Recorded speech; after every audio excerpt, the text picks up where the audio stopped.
আমার ভাইকে আমি রেখে এসেছিলাম, ছোট ভাইকে। আমি যখন এই দেশে আসি, আমার সুস্থ মাকে আমি রেখে এসেছিলাম। একটি ঘর রেখে এসেছিলাম, যেই ঘরে আমি এবং আমার ছোট ভাই বড় হয়েছি, যেই ঘরে আমার বাবার স্মৃতি ছিল, যেই ঘরে আমাদের দুই ভাইয়ের সন্তানরা জন্মগ্রহণ করেছিল,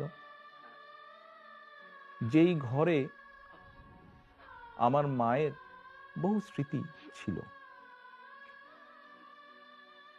সেই স্মৃতিগুলোকে ভেঙে চুরে ধুলায় মিশিয়ে দেওয়া হয়েছে।